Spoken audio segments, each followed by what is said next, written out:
Ladies and gentlemen, it is my pleasure to welcome you back to another fantasy football podcast brought to you by the FLOOG. That's right, the flu. What is Yo, yo, what is yo. up? What is up, my man? Good man. Good man. Life is good. Life is good.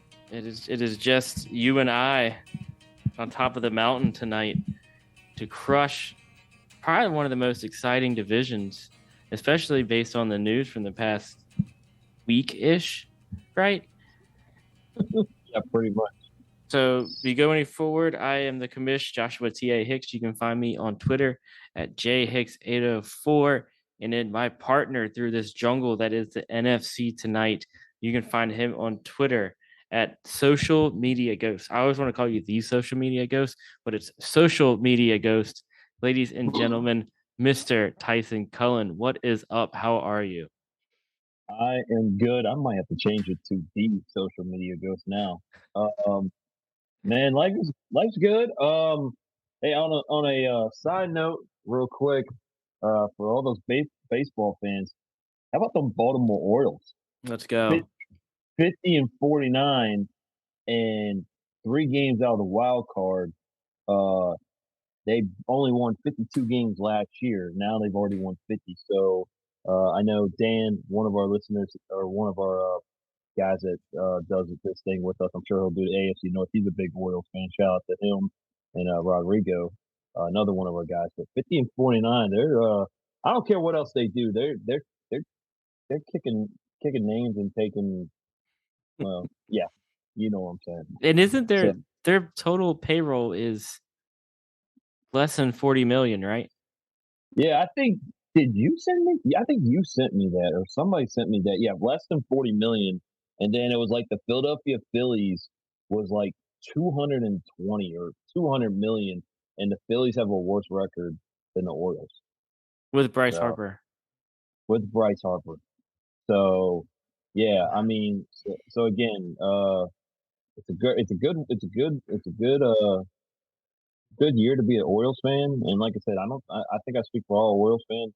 I don't think anybody really cares what happens. Yeah, I mean, they're exceeding expectations. So, but yeah, man, moving on from that, yeah, football is finally here. Training camps are starting.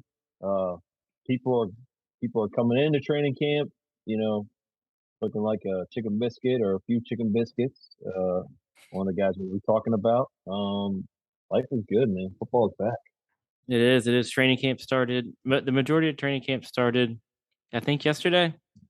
I think some rookie stuff started last week. But Yeah, I mean, we're in it. It is here. next week. Oh wow, it's next. Oh my gosh. August 4th with the Jaguars and one of our friends Jared J Rod, the Las Vegas Raiders. He gets to see Devontae for the We first time in a football. if he even plays. Yeah, yeah. But still, exciting times for the Raiders too. So yeah, next Thursday, all things. Oh my gosh, I can't. Goodbye, family. Like Laura, I'm watching football. Who's playing the Jaguars? It Really? doesn't matter. So as we previously mentioned, we are going to do the NFC North tonight.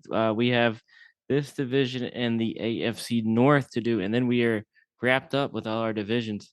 So very excited to wrap up all the divisions, get into our, of course, my favorite podcast of the year, probably the Haters Ball, who we're hating on going into the season, redraft season.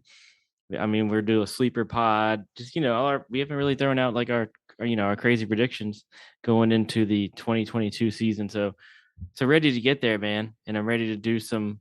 We finished all our dynasty drafts. Finished Scott Fishbowl draft, and we got the Flug Fest August 20th. Be here before you know it. I can't wait. And then I'm sure you've got some redraft leagues. I got some redraft leagues. So excited to jump into that. Yeah, I don't know of any redraft leagues, but yeah, I'm second year in the Flug. Last year was fun. I can't wait to see what Shane has in store for all the events Um, if you got a chance, for anyone that knows us, if you got a chance to come, even if you're not in it, just come and watch us act like a bunch of idiots. And I think I explained it to somebody. It's like being in college for one day. You know. An adult field day. An adult field day. Yes, and Ty hit the nail on the head. Even if you can't participate, just come hang out. We Yep. definitely we have so many events and we have so many people. Just if you could, I mean, even you could help out. And then there's plenty. I'm not gonna advertise all the free beer in the world, but there's usually a couple beers to spare. So we'll work for beer, right? So yeah, August 20th, and like we said, we sad to say, but still waiting on that review and give us that five-star review on iTunes or Spotify or Podbean and get you entry into Flugfest. Oh, do it. How many people do we got?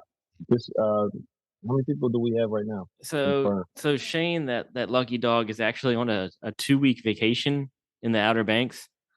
Oh shit. So I haven't. When we get back, we're gonna uh start grinding pretty hard. I know we have 12, and we're not guys. Don't do 10-team leagues. But so we have 12. So I'm like, we have 12. We have enough for a league. So I know we have Yeah. 12. We have 12 easy. After that, I don't want to throw it out there. I think 18 is not a stretch. I'm pretty sure we're good to get 18.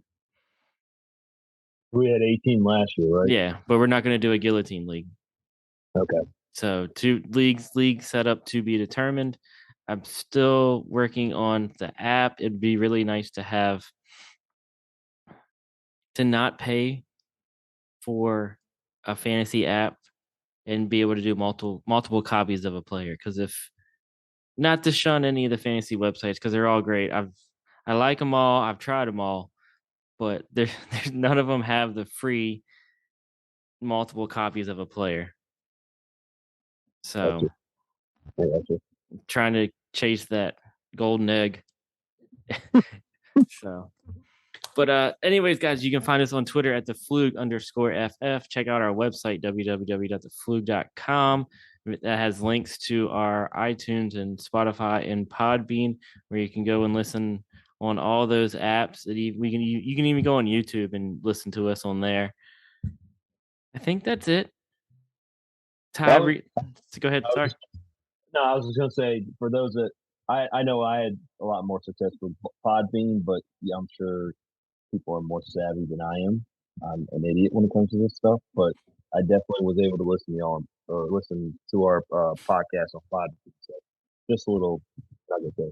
So Awesome. Yeah, I think I've had some other guys have listened on Podbean, and Podbean's a great site. We've been using it for years now to run the podcast off of. So shout out to them, and they're really good. And when I've had questions and stuff, I've actually been able to do a chat with them, and it's not it definitely seems like a person and not a robot, and they get back to you in a good amount of time. So shout out to them. But let's go ahead and jump into the NFC South.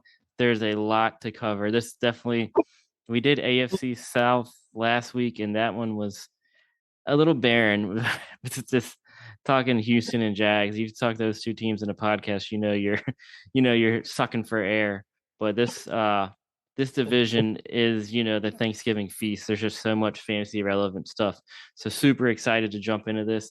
And we kind of preluded to it, but the Buccaneers, they've done a few things the past 2 weeks. Definitely something this week that definitely needs to be addressed. So let's go into it, guys. I mean, let's talk Tom Brady. Obviously, the focal point of this team. Finished as a fantasy QB3 last year. 485 completions on 719 attempts. Ty, yes, I said 719 attempts. Did you even think that?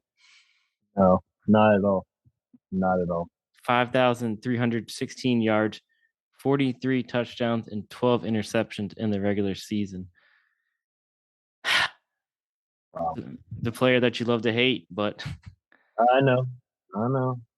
He's the goat. He's the goat. I yeah, mean, he's still putting up ridiculous numbers at 44 years old. And they were talking about He's talking about retirement, which that's his business. But I'm like, this guy's still putting up elite numbers. I He mean, retired and it, then unretired. yeah, he's not like Brett Favre or Peyton Manning where they were throwing more interceptions and touchdowns, and it was like, all right, it's time to go. He's still putting up just ridiculous numbers with some Yeah. ridiculous receivers, which we'll get into. Yeah. And before we go any farther, Todd, let me run this by you and get your opinion. So they did a coaching change. So Arians, he took a different position. I forget the exact title, but Todd Bowles, who was the defensive coordinator, is now the head coach.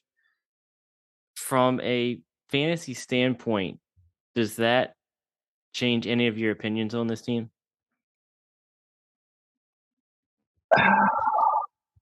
I don't know about fantasy. I mean, I think it kind of does from like a football philosophy, Hmm. philosophical. But as far as fantasy, I think that you know, no, I don't. I just think they might do some things differently philosophically than they would have with Bruce Arians. But I mean, there's studs all over this team um, fantasy wise that I still think they'll put up numbers. Especially Chris Godwin's going to finally be healthy. He missed a couple games. No, I still think fantasy wise, these guys are still going to put up some numbers. I'm with you. Yeah, I think I'm with you, Well, especially the coaching aspect, because I feel like, especially with Brady, because Brady, he runs his mouth, and I mean he's allowed to. He is what yeah, we know who he is. he's earned Where, it. yeah, He's earned he's earned the right. And I'll just say I was not excited about Todd Bowles being the head coach. I got to be honest with you. I was hoping Byron Leftwich would get it hmm because I mean Byron Leftwich works with arguably your franchise player, and they seem to get along really well. So, and Todd Bowles has had his opportunity. Now it was with the Jets. I get it, but um, I was hoping for Byron Leftwich to get it. I thought he deserved it, and I thought he deserved an opportunity just to prove whether he deserves it or not. But that's going way in the left field. But that's how I feel about that whole thing. no, I agree with you. I think going back to Arians, I think Bowles seems more like a player's coach, like more like a nice guy. Where if Brady is gonna, I mean Brady gets fired up, which I mean again he can do, he's get away with. Yep. Where I think Arians would chirp back. I don't know if Bowles would be kind of more of passive aggressive, or just let it, just in one ear out the other, more essentially. I think so. I really do. But and you think about it, because I mean Leftwich was a head coaching candidate for them. I know he interviewed with his former team, the Jags. I don't know if he Mhm. interviewed anywhere else, but I mean, some of these coordinators and stuff, you can only hold them for so long, because I mean, money talks. That's Yep, exactly. He should So, have gotten it. I think he should have gotten it. I mean, like if you know, I don't think the Buccaneers going to be a bad team this year by any means, but if something No. happens and Bowles is a scapegoat, I mean, I think he could be. I don't know. Crazy things happen in this league, and he could be one and done. Yeah. Yeah. Exactly. So, anyways, back to fantasy. So, Tom Brady, Ty. I don't. I mean, he's if you don't have him as a QB1, I don't know what's wrong with you. But I mean, you're splitting hairs. I mean, he's up there. I mean, obviously, we all have Mahomes and Allen and Herbert as our probably as our 1, 2, 3, all interchangeable. Hmm. But I mean, how far down does Brady go? I mean, would you rather have him or like a Lamar Jackson? Ooh, I know somebody don't hate this. Um, I got to go with Brady. Um, I just Lamar maybe a couple years ago, 2019, you can make that argument, but I mean Lamar was hurt a couple games last year, and again Brady, you said 12 and 43 touchdowns, 12 interceptions, Mm-hmm. and still put up 5,000 yards. Lamar is arguably the best running quarterback in the NFL. I'll say he's better than Josh Allen, even though I don't want to. he's the best running quarterback. But I mean, beyond the running, Lamar's still got to prove in the passing game. But yeah, I'm still going. I'm still going Brady, um, even though he has no rushing variance. Yeah, yeah, absolutely, absolutely. And every time we do a pod, and every time I want to adjust my rankings, I have them all the way down at 12, and I definitely think I should have him over Hurts and Russell Wilson. I So mean, if I mean, I get it from a dynasty standpoint because he's 45 years old. Who knows if next year is going to be the year? But I just think he's just still putting up some elite numbers. It's tough. It's tough. There's a lot of great quarterbacks, especially in the AFC. But he's still putting up some elite numbers. He's putting up some elite numbers that some young guys aren't. absolutely, So it's hard for me to put him all the way down there, but I get it. I think I don't know if it's like the flashy thing or whatever you want to call it, but it's like the Konami code. And you alluded to it a few minutes ago. There's no rushing upside with Tom Brady, where you have Hurts and Russell Wilson, and even Aaron Rodgers is good for 3, 4 rushing touchdowns a year. Yeah. Yeah, I get it. I get it. So anyway, yeah. So podcast says the fluke says Tom Brady is great. So uh, one of the hot topics on the Buccaneers, Ty, we talked about it a little bit last week before we jumped into the AFC South, is Lenny, Shane's guy, Lenny Fournette. So in the offseason, Ronald Jones's contract expired. He was signed by the Chiefs. And then in the draft, they took Rashad White. Mm-hmm. I mean, essentially, I mean, you got Keyshawn Vaughn still. So it's definitely them two. I'm sure that's a training camp battle right now. Oh yeah. So, Oh yeah, for sure. Ty, any initial thoughts on Rashad White? I mean, I wasn't really the biggest fan of his, but I mean, let's face it, he went third round. Hmm. So you're all the running backs went second round and lower. So I mean, your Brees Halls went second round, your Kenneth Walker went second round. So if all those guys are going second round, Rashad went third, you can bet your bottom dollar that he's gonna he's gonna get every opportunity to be the number two. Even though Keyshawn Vaughn hasn't gotten a lot of opportunities, but I mean, he only had 36 carries, but he had 180 yards. I mean, that's 5 yards a pop. Um, doesn't really add to the passing game, or they didn't really use him in the passing game. But I mean, it's I mean, I personally like Keyshawn. I'm gonna say I kind of like Keyshawn Vaughn a little more, but the reality is that White went third round. He's gonna get the opportunity. He's gonna get the opportunity until he absolutely sucks in the preseason, if he does. Yeah. So let's So talk Lenny. He missed 3 games last year. So playing 14 games, had 180 carries, 812 yards, and 8 touchdowns. His receiving numbers, what did he do? He caught 60. Wow, this is good. Caught 69 out of 84 targets, 454 yards, 2 receiving touchdowns. So definitely a factor. I mean, 84 targets. I mean, that's good for a running back. I mean, we've been going through all these divisions. That's up there. yeah, I mean, yeah, he had more than I know Kamara. We'll get into Kamara, but he had like more than like Kamara. So I mean, he was a good. I mean, because you got to remember, New England had a lot of security blankets at running backs. Even like your Danny Woodheads, your Dion Lewis's, your James Whites. So Brady's always been the type to throw it short or to dump it off to his tight ends and to his running backs. And Lenny just happened to be that guy this past year and Hmm. did really well. Because you remember last year, or 2020, it felt like neither Ronald Jones nor Leonard Fournette could catch a cold. Well, yeah, they couldn't even catch a cold.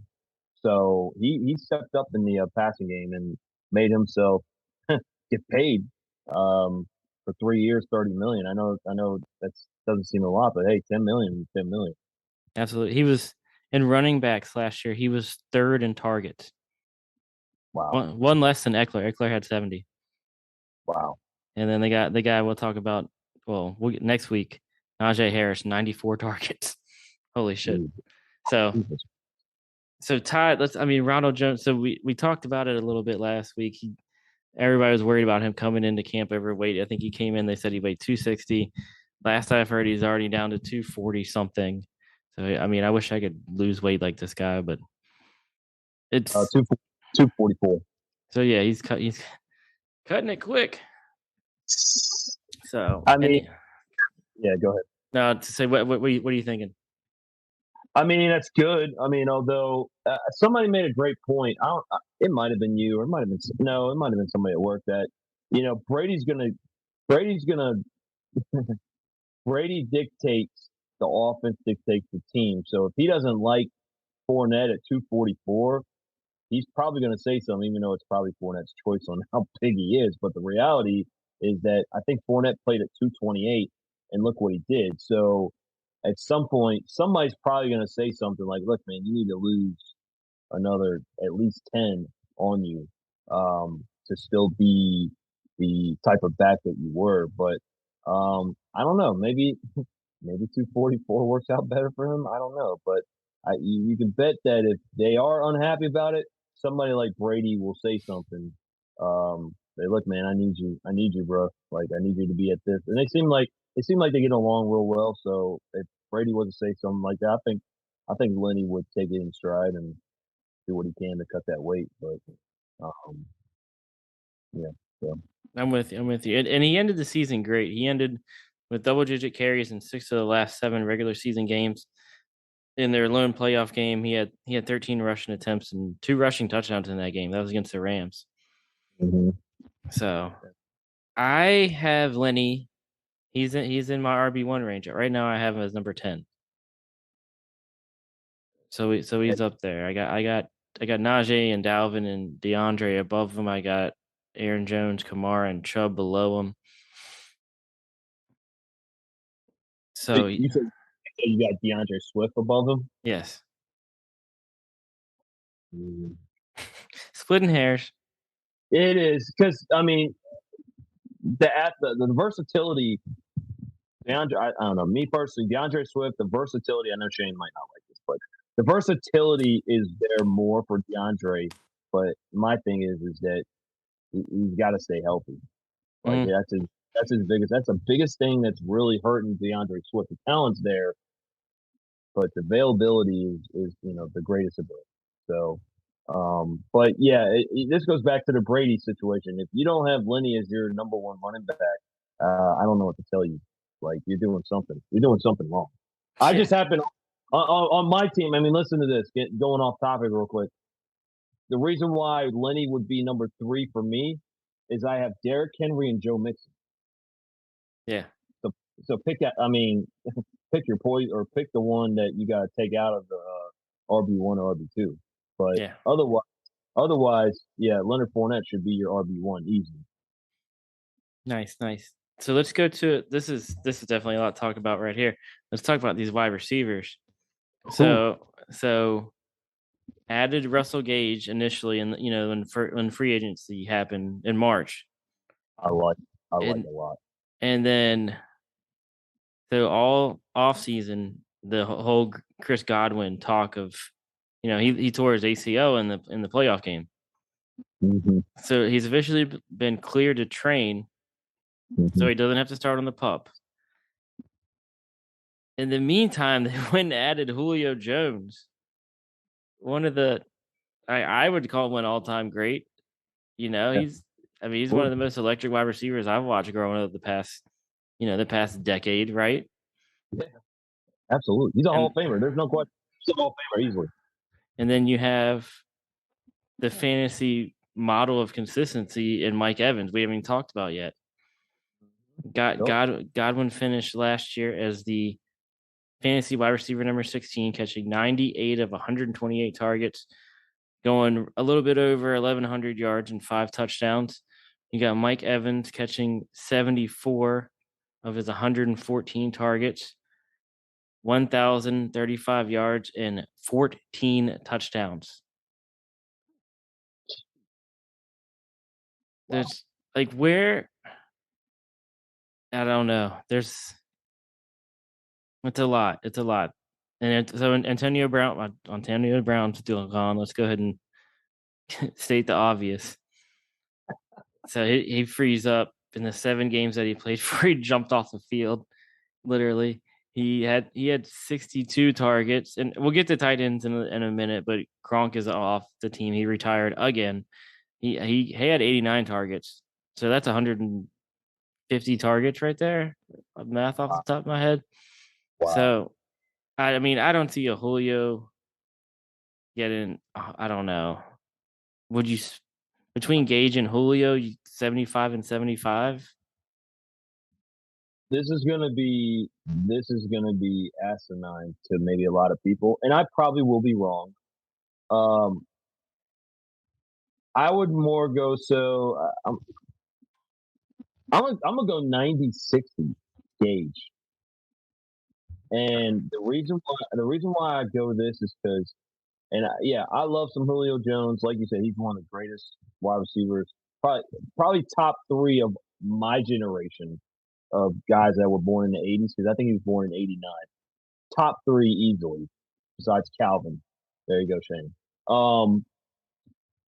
But he's been hurt the past couple years, and Russell Gage is just a younger buck than he is. And I mean, Russell Russell's been consistent the last couple of years. He's had 700 yards the last 2 years, and that was with a offense that was just let's just we'll get to him, but was absolutely terrible. Now he's got Tom. Now he's got Brady as his quarterback, and then some other guys that take the pressure off of him. I dare I would dare say 85-65 to 90-60 Gage. Okay, And if I'm you with look you. at and I was gonna say if you look at the depth chart in the three wide receiver set, Russell Gage is in the three wide receiver set, and then the bottom three or the second three is Julio. I like that. So I plus I like feel that. like plus I feel like Gage, if you really had to, I think you could line him up in a slot if you had to. I think he's more of an outside receiver. I think you would agree with that, but I think if you had to line him up in this slot, I think he could play in the slot. Okay, I'm with you. I like that. I had Godwin down on my rankings, but with this injury stuff being pretty much gone, right? I think it's safe to bump him up, and Julio, yeah, yeah. yeah. So all right, let's not. We even well Godwin more or less, but yeah. Um, yeah, I don't know Julio like a redraft. What's the earliest you would take him? Julio, ooh, Like a 12 God. a 12 team. Like I think Mike Evans and Chris Godwin are probably second round guys, and then Gage maybe I don't know 6th round, and then I mean Julio. I mean you're just drafting him as a fill So in for a bye week, right? yeah, if Gage is going six, then yeah, then I'll just go with the we'll just say seven. Excuse me, we'll just say seven. I mean that's a 'Cause- guess. That's a guesstimate to me. right. So I guess whatever round you would go Gage, I would just go the next round for Julio. I don't know. Maybe Julio might have a fountain of youth. I don't know, but like I said, the last 2 years have just not been great for him compared to the other 9 years or whatever the hell it was. Excuse my language. No, you're good, man. But so yeah. Long story short, if Russell's going six, then Julio probably seven. Round. Okay. Okay. All right. And then yeah, like I said, I mean I think Mike Evans and Chris Godwin, probably like second round in a 12 team redraft, right? Yeah, yeah, I mean, I don't for see, sure, for I, sure. I don't see how their numbers would go that much different. I mean, so Godwin missed 3 games and Mike Evans missed one game, so I an I mean, I, uptick. do I think Godwin's the number one on that team? I do. but the problem is with Godwin, at least from last year, it was. I mean, you look at it, 5 touchdowns compared to 14.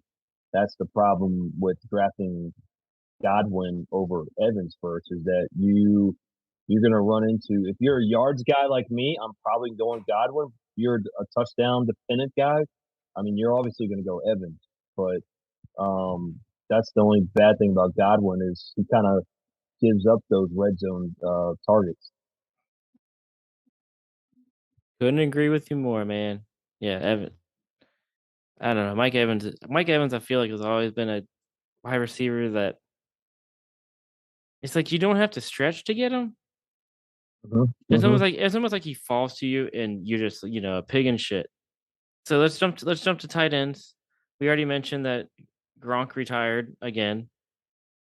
They drafted Cade Otton, mm-hmm, and then Cameron Brate has been here this whole time. And mm-hmm. then last week they added Kyle Rudolph, Oh, who was a a cornerstone for the Vikings for years, and then went to the Giants one year for a vacation, and now and now he's on the Buccaneers. And if you read RotoWire and stuff, they're saying, I mean, he could be the tight end one on this team. well, if you go by our lads, the one we go to, they actually have Braid as number one. But I agree with RotoWire. I think I give the edge to Rudolph. Um, Now, if you go by the stats, you would say otherwise. But again, this he's going from Daniel Jones to Tom Brady. I mean, oh shit, what you got? What you got going on there? I am drinking Yeah, from we didn't talk about that. it's all right from Legend Brewing Company. I am drinking Hazy Days IPA. It is anyways, it's an IPA. It's one of my go tos. So Okay, tasty treat, nice psychedelic can. So very good, very yeah, good. man, yeah, man. But yeah. So I mean, yeah, Kyle Rudolph is going from Daniel Jones and Tom Brady. I mean, let's be honest. Um, yeah. So I mean, I think you could see a lot of two tight end sets, Mm, especially in the red zone when it gets a mm. little tight down there. They go two tight end sets, two wide receiver sets. Um, yeah, I think I give the slight edge to Rudolph, but I don't think it's an overwhelming edge, at least until I see the connection with him and Brady. The thing that Brady has on Rudolph is he knows the playbook. He's been with the Bucs his entire time, his entire career. He's been with Brady for 2 years, so he got the slight edge in that. But but obviously Rudolph has had a way better career, and they're about the same age. I think Rudolph's 32 and Brate's 31. But yeah, we'll see. I think like I said, I think a lot of two tight end sets. But if I had to choose one, I would probably choose Rudolph. Yeah, I mean, and like I said, Brate's there. Brate played all. He didn't miss a game last year. 57 targets, catching 30 of them for 4 touchdowns. You're not drafting this guy as your tight end one. He's more of a plug and play, bye week kind of guy. So If you're someone, I was gonna say, if you're someone that you only draft him as your number one tight end, if you're just not paying attention to the board, and you're just like, screw it, I'm gonna wait till round 10 to get a tight end or something. That's the only way. If he's your tight end number one. mhm, Otherwise, yeah, he's a two or two or two or three. absolutely, absolutely. Ty, we've talked a lot about the Bucks. Anything else you want to talk about before we move on? I mean, they're going to be a contender like last year. They're going to be a contender. I mean, NFC is very not loaded, and it's the year for the Bucks to take. That's all I got. Anyway.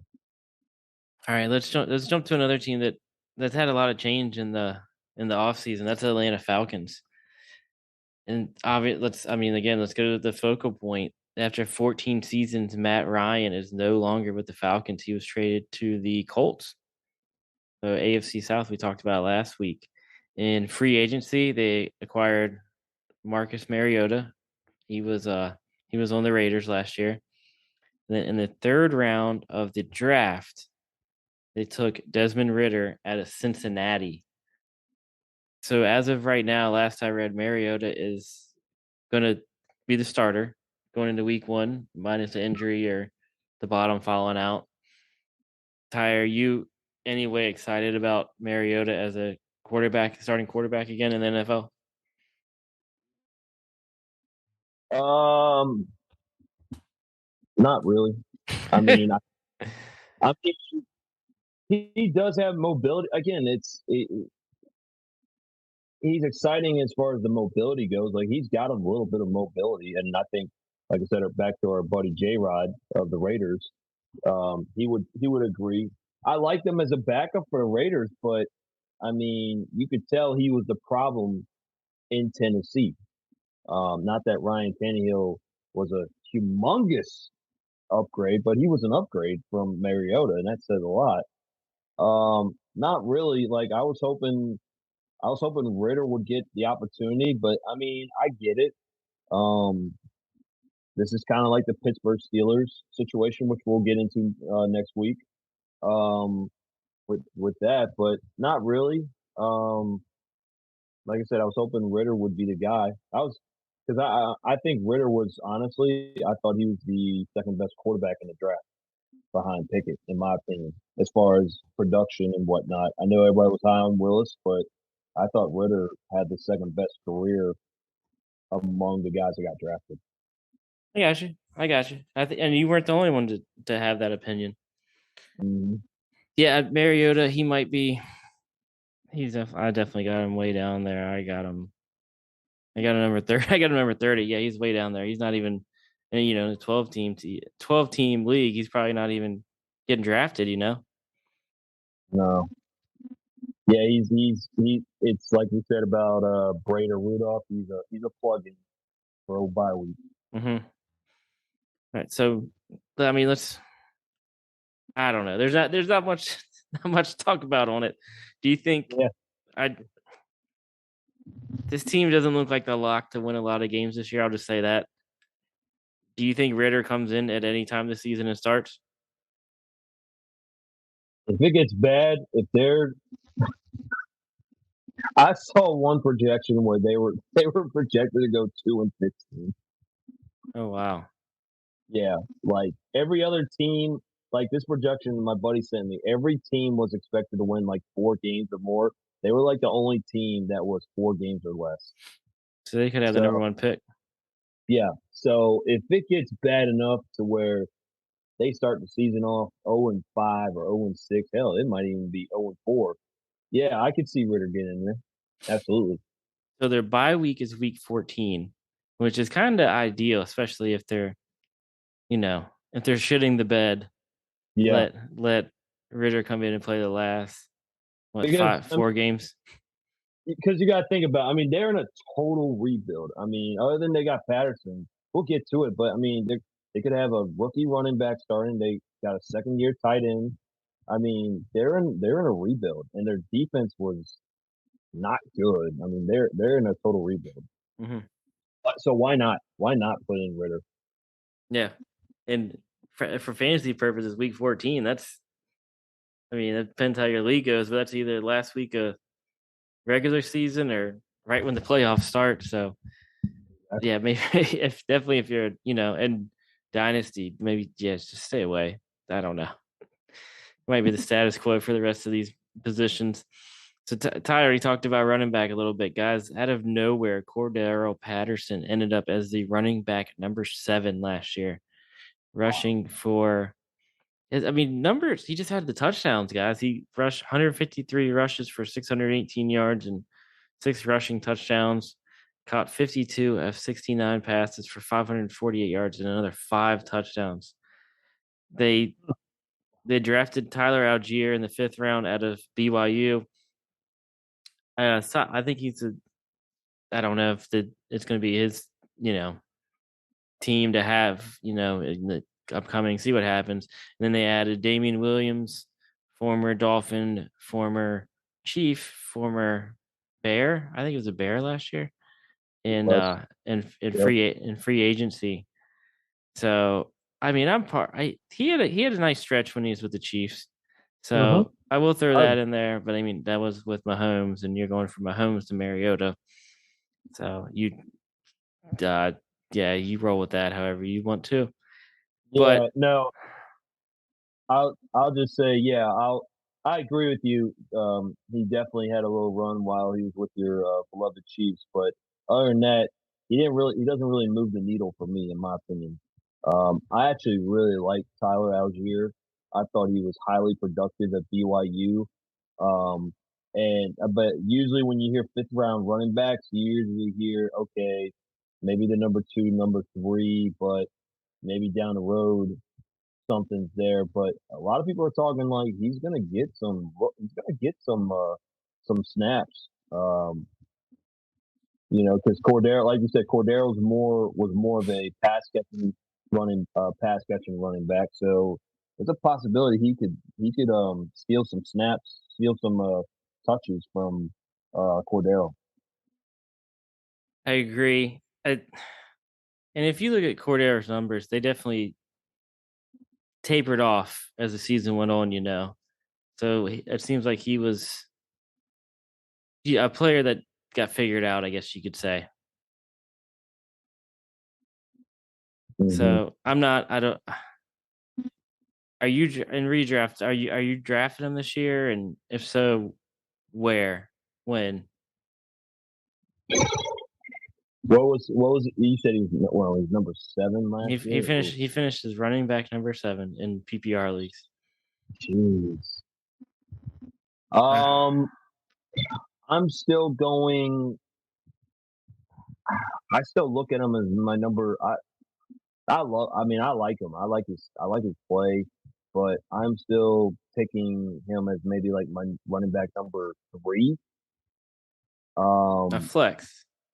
yeah, yeah, flex. If I have him as my flex, I like. But I mean, again, it's like you said, he had 618 yards rushing, 4 yards per carry. Their offensive line's not that very good. Like I think I'm trying to get two running backs ahead of him. Like in Lucha, I got Connor and Miles Sanders, but I'm probably gonna roll with Connor above Cordero, and I'm gonna take a risk on Miles. But yeah, I got him as my flex running back one. I I just can't see it. No, I'm with you. And for everybody that doesn't know, I know we talk about it a lot. Lucha is our 12 team dynasty league, single quarterback. So yeah, Ty, I'm with you. You said you had James Conner, and who was the other one? Miles Sanders, which Yeah, I know not a lot of people are high on, but he's still the age factor. He's still 24 years old. I still think he'll be involved in that offense, despite the fact they got Kenneth Gainwell. But um, and he's a little more of a traditional sense of running back compared to Cordero. Um, yeah, I'm still trying to draft two running backs. I'm trying to draft two running backs before I get to Cordero. I'm with you 100%. Couldn't agree more with you. So yeah, I got where do I have him as number 35. So I could be a little lower. I don't know. I am where I am. Yeah, there you go. So let's go to wide receiver. Like we previously mentioned, Russell Gage is now in Tampa Bay. Calvin Ridley is suspended for all of this season for gambling. Where I'll just say it, you can do a lot worse in my moral compass and still play in the NFL and not be suspended the whole season. I agree. So Totally. I let's I'm good on that. Unless you want to throw anything else in there, Todd, but it's You it said is it is what it is. you said it Russ, perfect. they drafted Drake London in the first round, which I'm pretty big on him. I think there's a Yep. lot of potential there, and Yep. and well, not to jump too quick, but Drake London and Kyle Pitts is a Ooh, nice combination for whatever yeah. quarterback inherits this team, be Yeah. it Desmond Ritter or a quarterback. If they have the like you already said, if looks like they're gonna have the number one pick according to what you saw. So So Russell Gage leaves behind 94 targets. He was the leading wide receiver in targets last year. Kyle Pitts had 110. So Russell Gage was the number one wide receiver on this team. That leaves Drake to inherit it, which I'm excited about. I Yeah. could definitely see him getting 100 targets. And Hmm. then Zacchaeus Cordero was number two in targets. Then he got Zacchaeus. He caught 53 in 17 games. So I I, Hmm. I mean I'm not drafting Zacchaeus, No. but I will take, in a redraft, maybe if I get Drake as like my wide receiver three, Hmm. I'm all right with that. Say I go running back heavy. Yeah. Yeah. Well, and I'll just say, yeah, Drake easily. You said 94 targets for Russell Gage, right? Yep. Oh yeah, he easily tops that because he's the most. I mean, not that it's saying much, but he's easily the most physically athletic wide receiver and imposing wide receiver they have on this team. I mean, just all around physical traits are there. He easily gets 94 targets, maybe even into the hundreds, honestly. Because I mean, you're looking at Brian Edwards, you're looking at Zacchaeus, um, what Kadero Hodge, I think it was. Um, yeah, I mean, you're just looking at a who, like a who, Yeah. for receivers. So Yeah. he easily gets 100 targets. And honestly, I know everybody loved JMO Williams, and I love Jameson Williams and Chris Olave and uh, Garrett Wilson, but Drake London was my favorite wide receiver. Yeah. Coming Yeah. And up. thank you for remembering the Brian Edwards. I think that was a trade. And then Yep. they also got Auden Tate in. Oh, that's who is it? Shane's guy? Yeah, Is that's that Shane's Shane? guy. Yeah. Yeah. So I mean, I see Shane as far as I think he's got some height on him, but that's about it, really. But Drake London only played 8 games last year, and he had 1,000 yards, 1,084 yards on a team that had very inconsistent quarterbacks. I'd have to look back, but his quarterbacks at USC were not good at all. In fact, I think the starting quarterback transferred this year.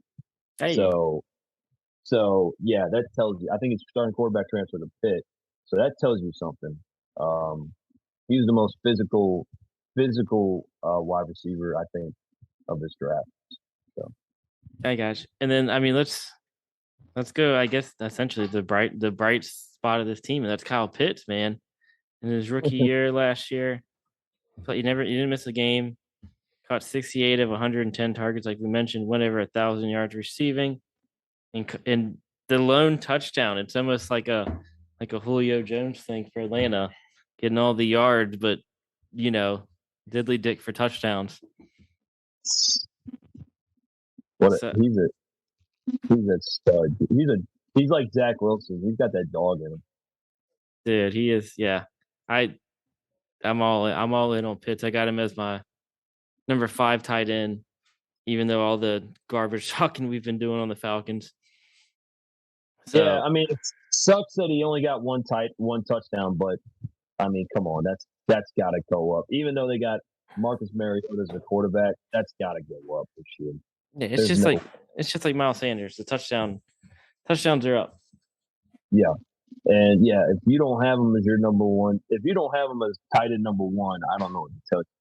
Like among your tight ends, Oh yeah, he, he's a nobody. Yeah, you cannot have him as a and I lock. mean, and to say that he's number five tight end, I mean, that's not a knock on him. It's just, I mean, fucking, excuse me, sorry. Mark Andrews, Kelsey. I mean, Kittle you and know, Waller.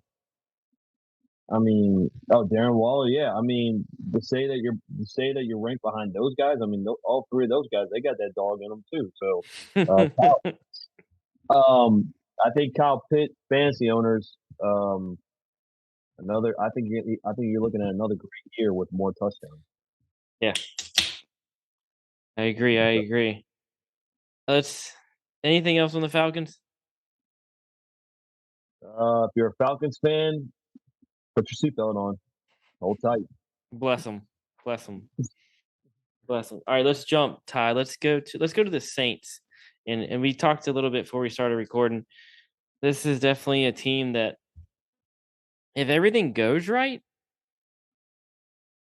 NFL, I think NFL wise, I guess you would say, then the fantasy, like the fantasy names on this team could win you a championship. Let's just say it. Hmm. Hmm. But there's a lot that could go wrong, and you could be, you're up the creek. Yeah, I mean, it depends on. Yeah, it depends on. Well, we'll get into it, but yeah, it depends on a lot suspensions and whether a quarterback can stay healthy, whether a wide receiver can stay healthy. Yeah, you're absolutely right. This team could be a really good offense if all goes to plan. So let's get into this plan. So Sean Payton left. He retired, right? Yep. So he Yep. so he gone. So you got what's the dude? What's his Curtis? Is it what's his Dennis Allen. Dennis Allen? I don't know where I got Curtis from. Forgive me, everybody. So new head coach. He was a defensive coordinator. He came in. So I mean, I don't know how much the mindset of the team is going to change, like we talked about earlier with the Bucks. But anyways, let's talk Jameis. So he started the first 7 games of the season and he tore his ACL. His completion percentage was 59%, which probably about par for the course for Jameis. But I think the thing that you have to look at, and it's yards, 167 yards per game, which he back in the day for the Bucks, he was getting what 250 easy, flirting with 300 almost every game, right? Yeah. Yeah. Just That just just fuck it, somebody's up there. he led the 1 year. He led the league in yards, touchdowns, and interceptions Yeah, yeah, in 1 year. So definitely a tick down in like the yards, getting it out there. But his touchdown interception ratio in those 7 games is a whole nother guy throwing 14 touchdowns and only 3 interceptions. yep. That's I and you span that out to a whole season. I mean the yardage and the all that stuff isn't desirable, but I mean No, that's pretty good for what Jameis used to be. but I think they were. What were they before he got hurt? Were they like 4-3 or 5-2 or something? I mean, they were playing good. They were playing good football with him. Yeah, Um, I mean, if he can do that, and they went 9-8 last year. So I mean, if he can do what he did last year, maybe bump up the complete percentage. The yards will come. The yards will come. yeah, So and then I mean, and we'll get into a totally different wide receiver corps that he has now. And I mean, more explosive. You can make that argument. Way more explosive wide receiver corps when they're all healthy. exactly. So actually, I fibbed. His completion percentage was actually on the lower end of his career, but his rating is 102.8 for those 7 games, and then his previous was at 6 seasons. Yeah, he never got over 93, and then his QBR was 64.4. 2018 was the year that he did. That's the only other time he's ever topped it. So Yeah. definitely some ups and downs, but I think he's getting his shit together. I mean, from a football standpoint, you could tell because they played the Bills. Of course, I watched that game, and then I actually saw them play the Dolphins. You could tell that without him, they didn't have an identity. I mean, they're putting in Trevor Simeon and Ian Book and Taysom. I think Taysom, and they just, I mean, I think they scored 6 points against the Bills. They scored three against the Dolphins. Like without them, they didn't have an identity, and nobody else had an identity. Hmm. So I think, I think he's a lot better than what people give him credit for. But we'll see. We'll see what he does. I'm with you, and we were talking a little bit earlier too. Let's go ahead and go down to Kamara. He had one of his first career years, and I mean, it's because you got these less than par quarterbacks. So to be nice, throwing the ball. I mean, it affects the whole offense, and so Yep. Kamara had a 3.7 rushing average, the worst of his career, and I mean, he had the rush. He's always had the rushing potential, but his PPR upside was one of the biggest ones in the past couple of years in fantasy. And he caught 47 to 67, and that's his lowest receptions and targets of his career, 439 yards and 5 touchdowns. So I I see it getting better. Hopefully James stays healthy. I mean, I want everybody to stay healthy, but Yeah. Yeah. I, for James to stay healthy and keep again like we said, if everything goes right for this team, the fantasy upside is absolutely there. um, I think Kamara. I think his biggest challenge is whether he's going to get suspended or not. I don't Yeah, think it's. I don't think it's so much, the on field play. I think it's the off field that is going to be his biggest obstacle. We don't know how long he's going to get suspended for. exactly. It's the 6 games is what some people have said, and it got high. Hmm. You know how the NFL is with their the suspensions.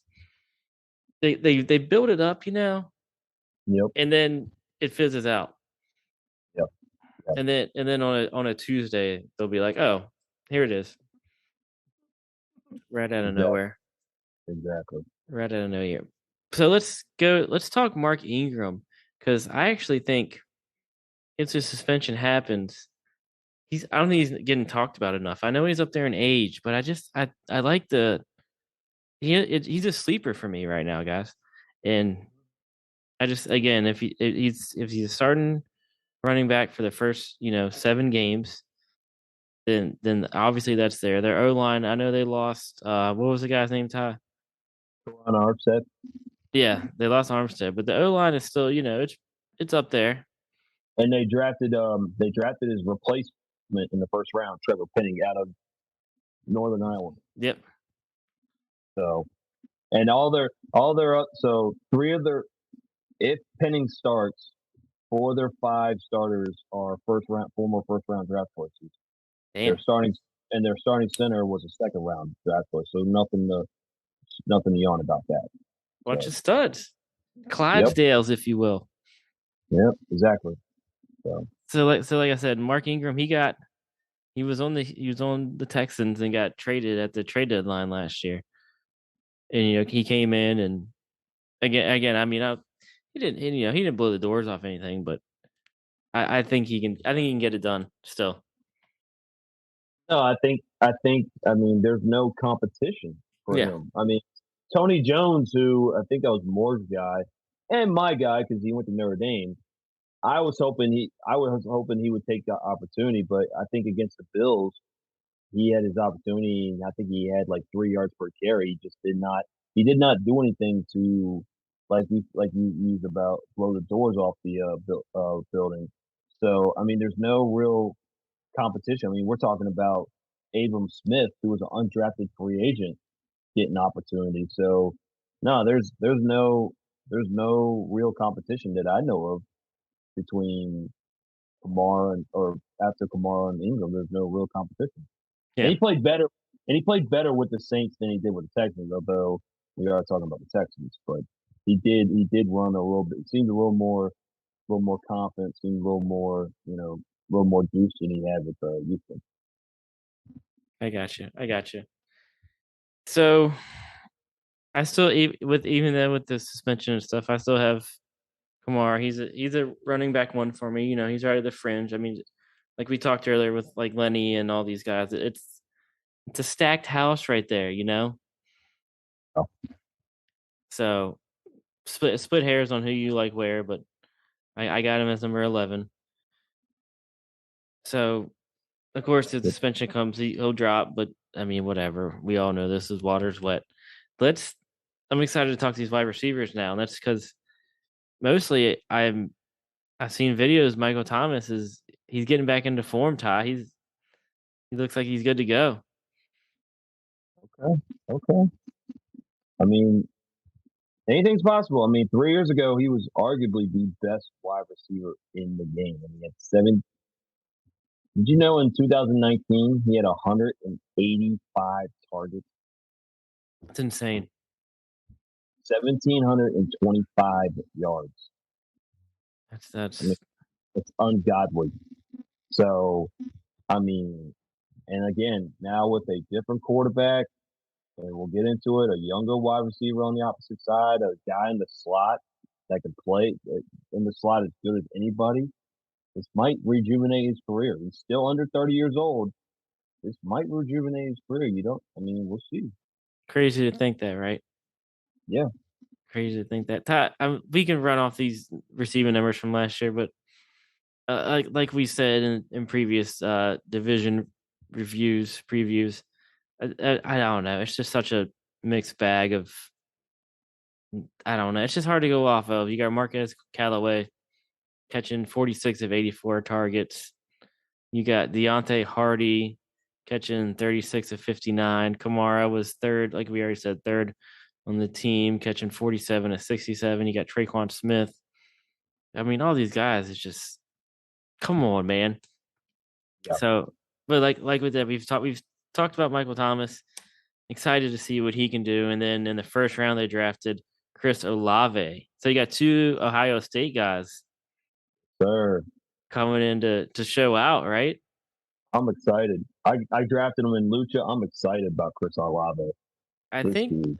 I'm with you, and I think kind of in rookie drafts, I felt like he was a first round pick, but I felt Yep. like he was kind of like the under the radar wide receiver pick, just Yeah. because you had, like I said, you had Jameson Williams, you had Drake, you had Burks, Yep. Yep.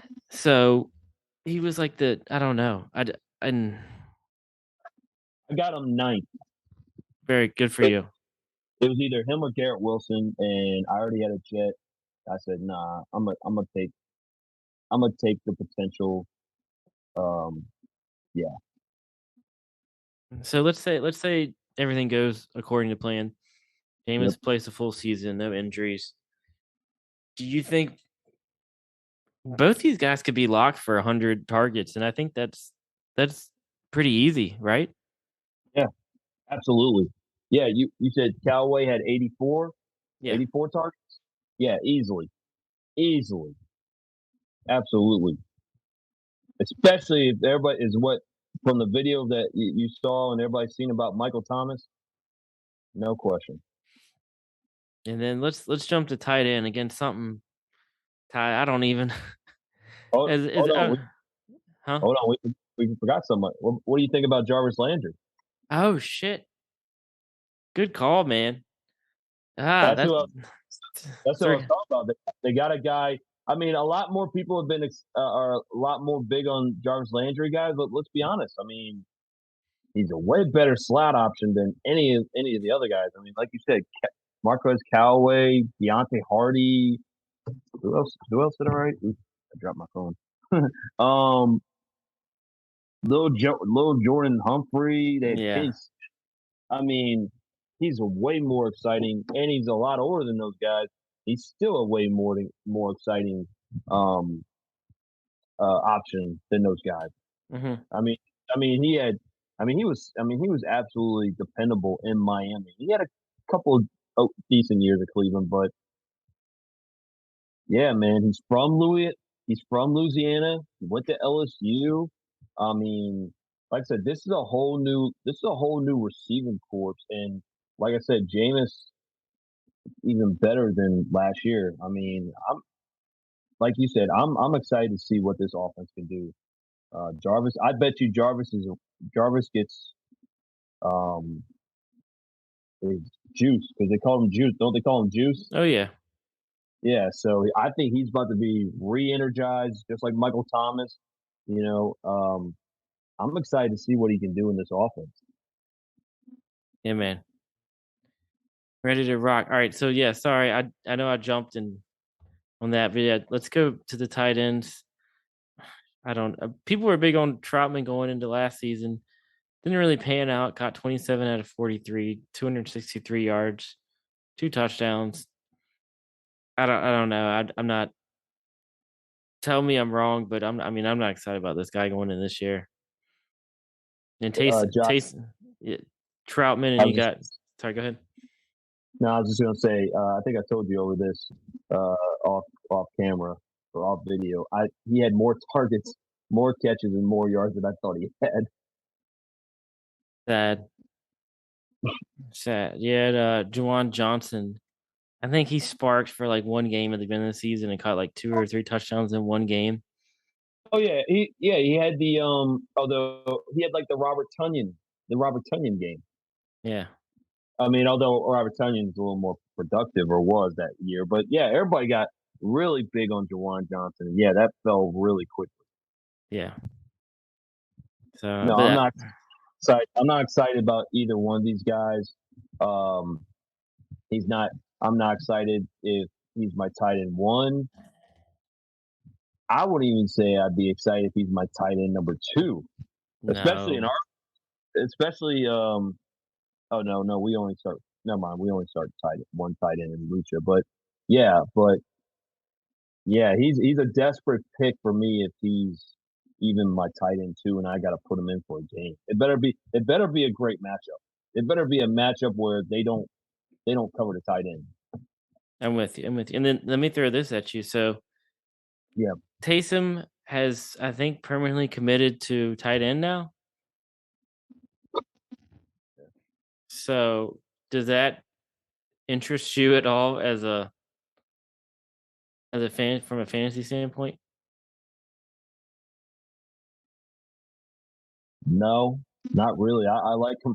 I like him better running out of the wildcat or whatever the jet sweeps. I mean, he's got some versatility. There's no question about it. But I like him better when he actually runs the football out of the shotgun formation, running out of the wildcat or out of the wildcat. Hmm. No, I gotta see it.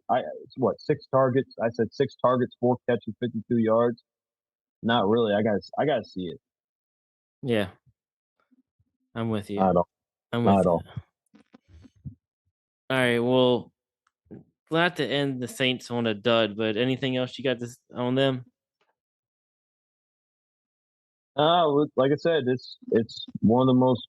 It's one of the newer, or it's one of the most. What's the word I want to use? Like the Falcons, kind of like one of the newer offenses or newer players. But it's probably I'm more excited to see what this offense. Very similar to Atlanta, but I'm more excited to see what this offense can do than Atlanta's offense. Even though Absolutely. Atlanta, even though Atlanta's got Kyle Pitts, love Kyle Pitts.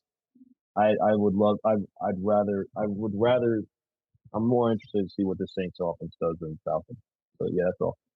Absolutely. All right. Let's go to our last team. Let's talk Panthers. And they did a big move about 2 weeks ago, 3 weeks ago now, and Yeah. traded for Baker Mayfield, guys. So big news. I mean, he was, it was all season. It was Sean Watson, and you know, Baker wasn't going to play for him, and he gets his wish. And lo and Mhm. behold, the Panthers play the Browns week 1. So that's definitely. I mean, that was a game that out of market, not Panthers fans, not Browns fans. Nobody's really. If I'm not going to watch that. But there's definitely some sparks to the fire now. You could say. Yeah, absolutely. So, and you still have 20, and again, I know I have to say this a lot, but the this whole quarterback situation was kind of a shit show last year.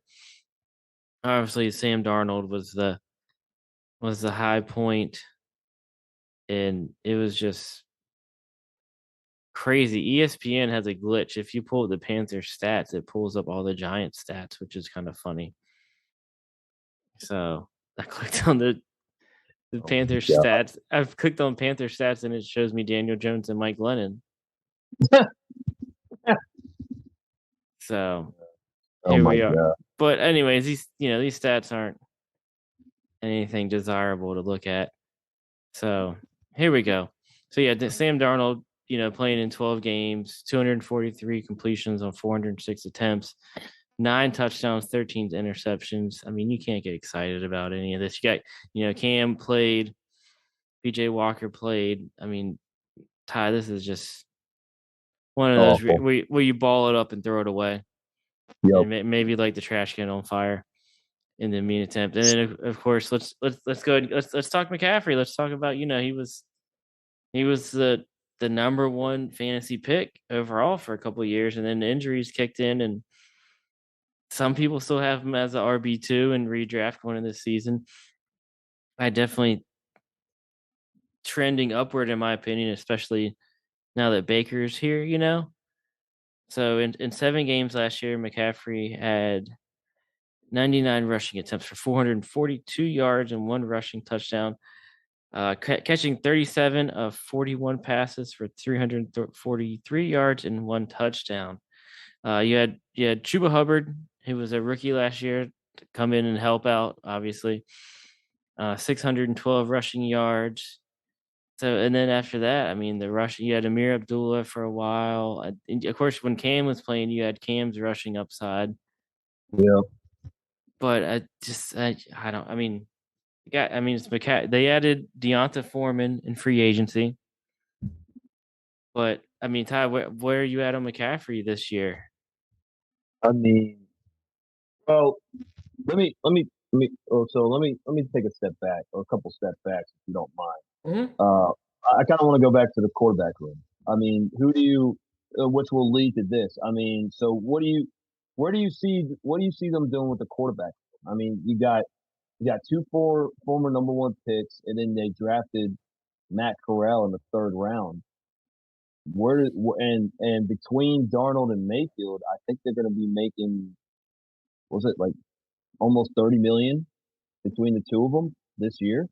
Probably. So so where do they go from here? I mean, who are you taking? I guess you're taking Baker, obviously, right? Yeah, I'm going with Baker here. So do they trade Darnold? I don't Like, think you can. so they're going to be stuck with two former number ones and a third round pick. I mean, I think Sam Darnold's time on this team is short. I mean, I think financially, aren't they pretty strapped to him? Like, there's no way out. Uh, yeah, I mean, I think the only way possible is to trade them. But yeah, I think yeah, they're pretty strapped to him. The money that Uh, comes with it.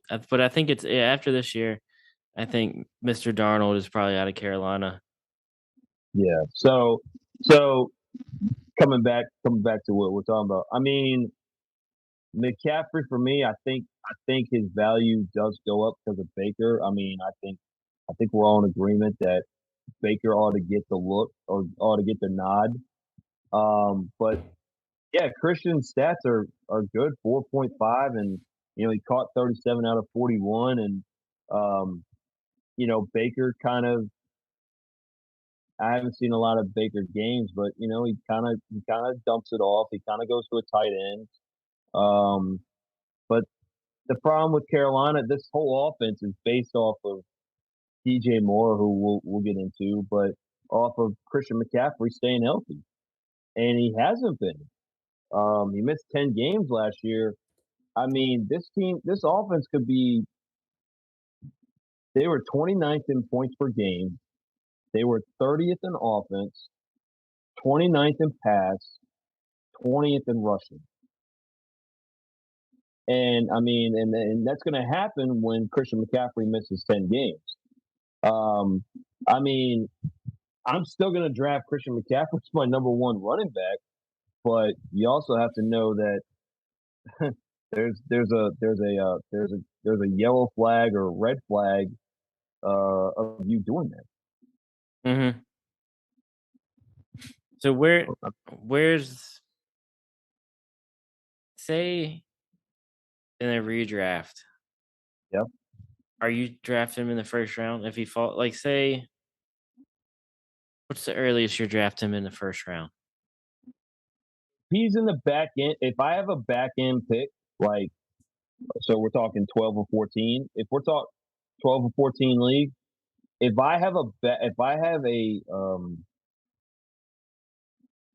if I have a back end pick, I would take if he fell to me, Hmm. I would probably take him. I mean, he's definitely going just based off the potential and just off the versatility and what he's shown when he does play. I mean, he can't go past the second round. There's no way. Yeah. I don't. I don't think. But yeah, if I have a late pick and he drops to me, I mean, I guess it's hard not to pick him. Yeah. But just me personally, I'm not. There's no way I'm taking him over Jonathan Taylor. No way I'm taking him over Derrick Henry. There's no way I'm taking him over even like Najee Harris or I'd even go Eckler because the thing is that he's probably way more talented than maybe an Austin Eckler, maybe, but he's more injury prone. But yeah, long story short, he's not going past. I'm not letting him get past the second round, but I would if I have a late pick in the first round, I'll take him. Yeah. I have him as number 5 right now. I have JT, Derrick Henry, Mhm. Eckler, and Mixon above him. And I got Najee below him. So, but like I would take like I'm with you. I'm taking Jamar Chase. I'm taking Cooper Cup. I'm taking Justin Jefferson above him. Yeah, But then after that, I don't know. So that puts him. I probably like that. So that puts him like say in a for me in a redraft. That puts him probably like a number 8 spot. He's okay. my number 8 overall. Yeah. So I mean, yeah, if he's projected number 8 and he's still there at like 12 or 14 or between 12 and 14, yeah, Hmm. I mean, I think you can't let him go. Because Yeah. somebody in the early round is if like I said, if you got a late pick and someone went JT with the number one or whatever it is, number two, and they see McCaffrey still there, they're probably going to take him just based off the fact that shit, I got JT and Christian in the first 2 rounds, or Derrick Henry and JT or McCaffrey. Heck Hmm. yeah, heck yeah, I'm going to take him. So No, I'm with you, 100%, 100%. Let's jump down to wide receiver. We already mentioned him. One of my favorites, DJ Moore. I'm big on this guy, and I think now that he has a more competent quarterback than what he's had in the past years, he's another one of the guys. He gets the yards. He caught 93 of 163 targets last year, 1,157 yards. He was sixth in the NFL in targets last year. But again, he only had 4 touchdowns. So he finished as wide receiver number 18 for fantasy purposes, half point PPR. I mean, he's a beast. He's so great. good. I wish the Chiefs would trade for him or something crazy, but but And he's still like 24, I think. yeah, He's yeah, 20 years old. yeah. If he was, I think you would agree with me. If he was 6'4" or 6'5", like if he was Mike Evans' height, Hmm. he'd probably be ranked higher than he is. Like if he got the red zone targets, I mean, he should have 4 touchdowns. But so yeah, so I mean, he's on like Chris Godwin numbers like that. But yeah, I agree with you. He's a stud. He's so great. He's so great. He's so great. So I don't. There's 163 targets. I've said it every division pod we've done so far. I think when you get up in these high ass numbers, Ty, I think it's hard to replicate year in and year out. You Yeah, know? and let's let's hypothetically say Christian McCaffrey played 17 games. Yeah. Uh, Christian had 41-7, so you're looking at 17 games. So that you're looking at about He's for flirting with Christian, 100. you're looking at like 120, close. That's So I mean, I still think I mean DJ still probably gets about 125, and I'm being maybe pessimistic, but at least 125 to 150. I'm with you. I'm with you. And so they drafted Terrence Marshall last year. He did next to nothing. So hopefully he can, turn it around. And All that. let's get Gary's guy in here. Let's talk some Robbie Anderson. Oh my god. He's I've never been. I mean, I've never Can been I big on him. Go ahead. can I can I say something? This is sad. We're gonna get into numbers. He led the team in touchdown catches. With five, yeah, he won more than Well, DJ Moore. yeah, that says something. Anyways, I mean, I can't believe that. But go ahead. No, just yeah. He. I mean, he did. He had 500 yards receiving, which was Oh my less god. than that was half of what he had in 2020. He had almost 1,100 yards in 2020. He came down to 519. So a huge dip. I don't I don't know, Ty. What do you think he bounced back? Do you think he finds a happy medium in there? I mean, 110 targets is I mean, pretty damn good, but catching yeah. 53, Wasn't it Shane's guy too? I think Shane loved him too. Um, that but changes like underwear. I'm with you though. I've never been a big fan of his. But yeah, um, I mean, he's the number two receiver. Although with those numbers, he's probably what a number three or number four. On Um, any other team, yeah, or any decent team. on a decent team. 110. I mean, that's less than 53 catches. That's less than 50%. Um, I'm gonna say I think it ought to be about 80 to 85. Honestly, you're catching 53 passes. I mean, shit. I don't know. I'll say 80 to 85, and we shouldn't even have that. Honestly, Yeah, dude, I'm with you. He just falls in that Deshaun Jackson boomer bust category for me. What he's just in that group of wide receivers that and personally yeah, I've never messed with. yeah. No, I've never been a big fan of his, but he's always been known as a deep threat. But he averaged less than 10 yards per catch last year. So that went that. Very hypocritical. Yeah. So I love DJ Moore. I wish I don't have him. I do have him in the wide receiver one. I have him as number 12. So he's in my wide receiver one range, right at the fringe. Of course, right in that same thing with the running backs, man. You just get in this like group right here, and it's just splitting hairs. It's who you like. Yeah, I mean, yeah, yeah, I like him as a number one, but I love him as a number two. If he's my number two receiver, and I have, you know, if I have Diggs, if I'm being biased, there's my other Bills plug. Hmm. If I got Diggs as my number one and Moore as number two, Let's go. yeah, let's do it. We're rolling. So I know we just talked about rolling. Let's go to a screeching halt and talk the tight ends on the Carolina Panthers. And we Yeah, have Tommy Tremble. I believe he was a rookie last year. but And Ian Thomas. And Ian Thomas is a guy that I tried to get on the Ian Thomas train for a while, but he's just I mean, he is a blocking tight end, guys. that's I I I'm only on the Tommy Tremble train because he went to Notre Dame. If I'm being completely honest.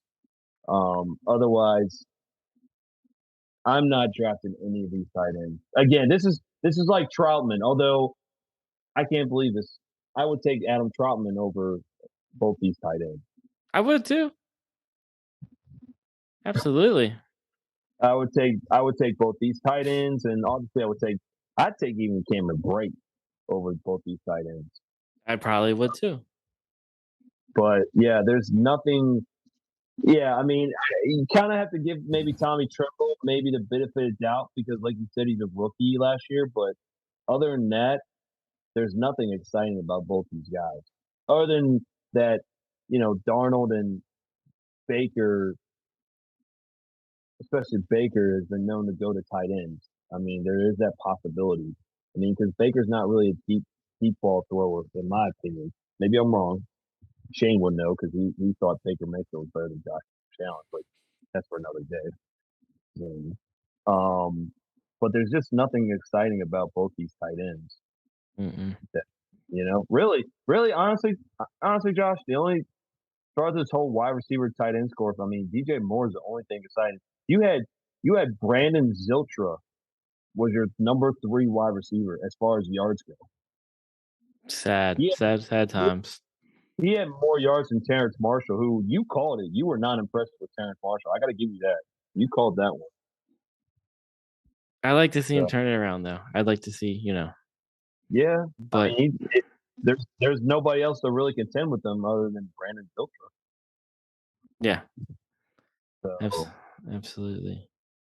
I mean, Abs- like I said, this offense is based off of Christian McCaffrey playing all 17 games, and and DJ Moore doing DJ Moore. yeah, you have your obvious funnels, and then Those after are that, those it's a murky mess. those are the only two guys. I mean, obviously, probably taking Baker, but as far as fantasy, I'm only drafting McCaffrey and DJ Moore. There's not a lot of fantasy value other than those two guys. No, and then I mean, the only other thing I would do, and is if you're drafting Christian McCaffrey, I'm definitely I'm definitely following these beat writers on Twitter to see who the backup is, and I'm definitely handcuffing myself if it's Chuba or Deonta Foreman. And I Who don't would you? think I don't think you have to um I don't think you have to stretch to get them. In a it's like again like a 12 team redraft. You don't have to stretch to grab these guys. You definitely get them probably around, what'd you say, tied 9, 10, easy. You talking about Christian? No, just saying getting like Chuba Hubbard or Deonta Oh, Foreman to handcuff McCaffrey. yeah, yeah, absolutely. Yeah, no, you're spot on. Yeah, you're not going in the first 6 or 7 rounds. We're talking if we're I know you said hypothetically, but if we're talking Russell Gage in the 6th round, yeah, there's no way you're going 6th round for Chuba and um Deontay Foreman. My question is, and I gotta be honest, I haven't looked at the depth chart, but if you had to pick between Hubbard or Foreman, who do you go? Who do you go? If you had to handcuff one of them, I think I'm going Hubbard just because he was with the team last year. yeah, I agree. But let's see what happens. I mean, I think Deontay, he had a couple of good games with Tennessee last year while Derrick Henry was hurt. But again, this is why I love the Twitter following the beat writers and all that good stuff to see how it's panning out. Because I mean, they're the pulse. They keep you they let you know. Yeah, yeah, exactly. So I think that wraps up the Panthers, and with it that said, that wraps up the NFC South. Mhm. Pretty well, pretty well. I mean, this was, like I said, this is a division minus the couple tight end positions for these teams, but uh, it's It's chock full of fantasy valid players. Worthwhile guys talking about. it's based off of a lot of potential. I mean, like you said, Saints offense could be very exciting to watch as long as Jameis is healthy, as long as Kamara doesn't get suspended, as long as Michael Thomas is healthy, and even Landry and Chris Olave ends up being the guy that they drafted. Um, and then Atlanta, like I said, you got Drake and Kyle Pitts. I mean, that's a like you said, that's a nice little combo. And interested to see what they do. Hmm. Um, and then, like you said, the Panthers. Panthers could be a decent. I want to go back real quick. I just want to say the Panthers defense was actually second in the league in total yards, fourth in the pass. So they have a good enough defense. It's just, can they find another guy to go along with McCaffrey and Moore, and can McCaffrey stay healthy? And then the Bucks are the Bucks. I mean, they're going to win the division. They might win the division by week 7. Uh, Whoo! no, I'm just kidding. If you could only bet on that, right? Yeah, exactly. But you get my drift. The Bucks are going to win by a few games. Hmm. So everybody else is just playing for second. Who do you think who if everything goes right for the Saints, I could see them being number two. if everything goes right. Yeah, because the Saints finished. Give me 1 second, real quick. I wrote it down. I think it was seventh in defense, Hmm. seventh in total yards of defense, um, and fourth against the run. Yeah, they were really good against the run. Uh, the likes of Cameron um, Jordan.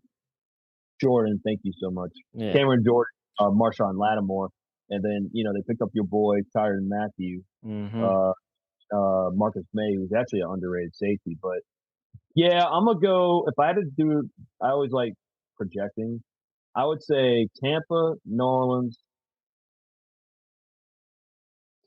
I don't know between Atlanta and Carolina. They're both Carolina, they're really, Carolina, then Atlanta. I'm going. Yeah. yeah, because McCat.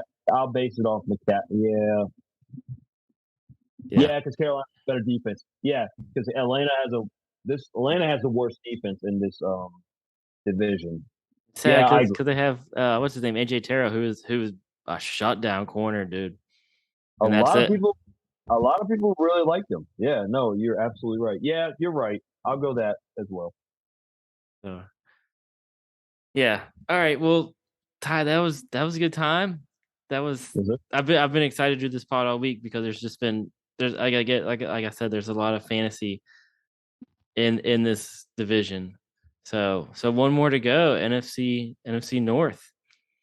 And another Hey, one that is chocked full of fantasy players that are like wow. So ending the division reviews on a high note. we're gonna try to get Dan on here. We're gonna try to get everybody on here. That's my goal every week. There we So go. I see what you did there. yes, See what you said. yes, touche. All right, Ty. Let's get out of here, guys. You can find Ty on Twitter at social media ghost, not the social media ghost. Maybe soon. We shall see. You can find me on Twitter at jhicks804.